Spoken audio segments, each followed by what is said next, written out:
Olá pessoal, vamos dar início ao módulo 7, enviando ordens, falando aí um pouco sobre gatilhos, colocação de stops e alvos. Esse é o penúltimo módulo, o próximo a gente vai direto para as estratégias, mas antes que a gente possa fazer as estratégias, a gente precisa complementar a parte de análise técnica com a parte prática de envio, colocações de ordens, entender quais são as possibilidades que as ferramentas de plataformas hoje produzem para a gente, recursos extraordinários que facilitam a vida do trader, otimizam tempo e fazem com que a gente tenha mais chance de trabalhar com foco realmente em análises, em oportunidades. Então, muita atenção no módulo 7, que é um dos mais importantes antes da gente entrar na parte prática realmente das estratégias que vão nos levar ao mundo das operações que podem trazer muito dinheiro e nos tornar de fato milionários. A aula 1 eu dediquei à colocação de gatilhos, como a gente vai fazer para entrar em uma posição. O gatilho é como se fosse disparar um gatilho de uma arma, é dar o tiro realmente, o que faz aquilo ser acionado, acionar uma operação.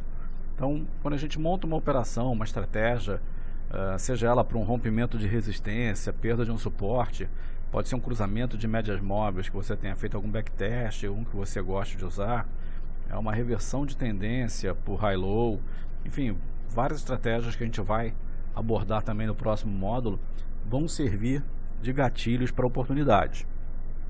E o gatilho é aquele ponto que, se atingido, vai dar início ou start uma operação. Tá? Entre as principais plataformas do mercado, você vai encontrar normalmente um stop de compra, que vai ser o start de uma ordem de compra, o início de uma ordem de compra programada. Então, se bater determinado preço, eu quero entrar comprando no rompimento. Eu não posso comprar agora porque ainda não rompeu, mas eu posso programar uma compra caso uma resistência seja superada e programar até onde vai essa compra. E dessa maneira a gente entra numa operação. E logo em seguida tem que se colocar os alvos e o stop loss, para, claro, que se a operação der errado, a gente sair com prejuízo pequeno, se der certo, sair com lucro muito grande. Então, entrando na área de negociação das principais plataformas, a gente vai ter a opção de fazer a compra e a venda, que é o básico. Mas, num gatilho, a gente não vai entrar comprando agora. Se eu puser uma compra num gatilho rompendo o índice a 65.000 e está 64.900, e eu puser a compra agora, ele vai executar a compra. E eu não quero que ela seja executada. Então, eu preciso botar isso numa espécie de um robô que vai ficar analisando o mercado para mim, e se o preço passar do 65.000, aí sim, somente assim, eu vou querer entrar com uma oportunidade de compra até um determinado preço, que muita gente vai querer entrar naquela operação também, e pode ser uma ordem de mercado que vai lá para 65.100. Eu não quero também pagar 65.100. Se romper 65.000, eu quero pagar 65.05, 10, 15, 20 no máximo. Vamos ver como é que a gente faz isso. Nesse slide aqui, eu botei uma operação clássica. O mercado vinha em tendência de baixa, o ativo, ele rompeu a média, voltou a testar lá como suporte, voltou para uma tendência de baixa, de repente rompe uma resistência, faz um pivô de alta, confirma a média, faz um engolfo de alta que a gente já viu e deixa ali uma resistência um pouco acima do 26, que é um gatilho de compra, ou seja, um preço que vai confirmar uma estratégia se superado. Vai permitir uma entrada na operação somente nesse rompimento. Então eu entro com uma ordem de compra caso seja superado 26,10. Então eu vou programar o computador para comprar uma quantidade de contratos que eu estou acostumado a operar acima do 26,10, limitando ela de repente até 26,30. Tá? Então, como é que a gente faz esse gatilho de compra? Vamos lá. O gatilho de compra foi executado um pouquinho acima do 26,10. Eu fiz a compra e olha o que acontece, o mercado dispara, Então, uma vez atingido o preço de rompimento, dispara o gatilho, executa a minha ordem, e eu não vou perder tempo olhando, já subiu, eu queria tanto comprar ali, se superasse eu não vi na hora. Não, a gente não tem mais esse problema. Com as principais plataformas, a gente bota um stop de compra, que vai ser a mesma coisa que um start, o início de uma nova operação. Mesmo sem a gente estar com posição nenhuma, a ordem que vai ser disparada na maioria das plataformas é o stop de compra. Tá? Então a gente vai deixar configurada já ali a compra, condicionado ao rompimento do preço, que é o gatilho que vai ser disparado se o preço for atingido. Tá? Então é quanto que a gente vai poder pagar. Eu não quero pagar R$28, não quero pagar 30, eu quero pagar só R$26,20 no caso. Eu vou programar o computador para fazer isso. Aqui a gente vê um exemplo prático. Essa aqui é a plataforma Trade, né? Ela aparentemente ela pinta assim essa boleta, ó, um stop de compra.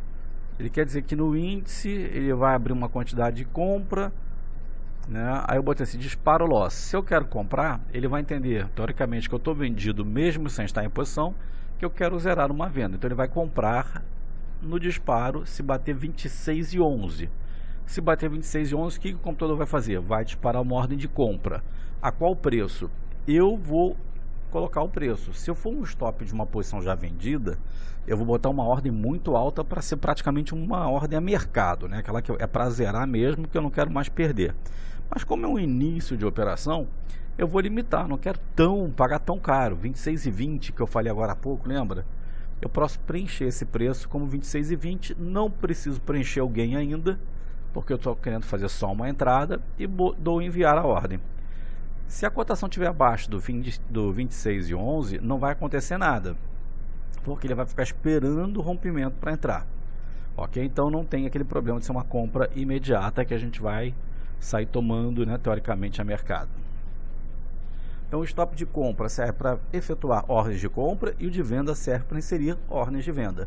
Agora cuidado que algumas plataformas podem ter a nomenclatura diferente, então é bom sempre dar uma testada, ler o manual da sua plataforma para ver se está em concordância com o que a gente está fazendo aqui, tá? Então feito o primeiro passo de colocar o preço de disparo, né, o disp ponto, eu preciso colocar agora até o limite que eu vou. Se eu quiser pagar R$26,50, eu preencho com R$26,50. Mas no caso eu não quero pagar tão caro assim, eu só quero R$26,20, é só editar a ordem, botar o disparo exatamente no ponto do gatilho, né? E até onde eu posso executar. O que vai acontecer se tiver um vendedor melhor que o R$26,50? Na hora que bater 26,11, provavelmente eu vou tomar 26,12, 26,13. A não ser que não tenha nenhum vendedor na fila, o vendedor só no 26,50, é que eu vou tomar no 26,50. Se não tiver nenhum vendedor até lá, vou ficar com uma compra em aberto a 26,50. Tá? Ou seja, se houver uma venda melhor que o preço que eu estou colocando, a minha oferta vai sair num preço melhor. Tá? Vou pegar o primeiro vendedor no caso de uma compra. Aqui vale um segredinho pra gente, olha lá, que é uma vantagem competitiva que eu guardaria para vocês não espalhassem isso para todo mundo. Como é que funciona a lógica dos principais sistemas do mercado? Quando você bota uma ordem, vamos supor aqui no exemplo, uma ordem stop ou start, e esse gatilho é acionado, muitas outras pessoas vão estar vendo aquele mesmo gatilho que você, porque também estudam análise técnica. E normalmente elas colocam, se o gatilho foi 26,20, elas vão colocar a compra até 26,21, 22, 23. Normalmente as pessoas não botam tão alto. Se você coloca um pouco mais alto, provavelmente você vai furar a fila dos que puseram ordem antes mesmo de você, porque seu preço é maior. Os sistemas vão reconhecer que no exato momento ordens empatadas em lançamento tem prioridade quem pagou mais caro. Então você provavelmente vai pular à frente de quem botou um preço menor que o seu na hora de um rompimento, tá? Então depende do sistema, da velocidade dele, né? Tem umas configurações eletrônicas que a gente não vai tratar isso aqui, mas que umas são mais rápidas que a outra. Mas se for um empate de ordens chegando ao mesmo tempo, a que paga mais caro passa à frente, né? E vai levar o mesmo preço do vendedor. Se tiver um vendedor a 21 e 23 e os dois entrar com compra para cima, um pagando 22 e 23 e você pagando 22 e 24, você vai passar à frente do cara.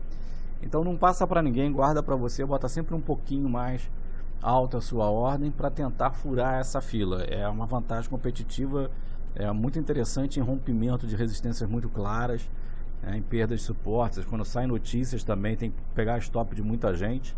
É sempre bom você estar com um stop um pouco mais largo em termos de range, para tentar sair de uma operação errada ou entrar numa operação o mais rápido possível no melhor preço. Então não é bom você botar, né, o preço igual ao disparo, muito pouco, muito perto do preço do o preço do gatilho, entendeu? É bom sempre botar uma margenzinha maior para você ter mais chance de sucesso de entrada numa operação num nível melhor, ok?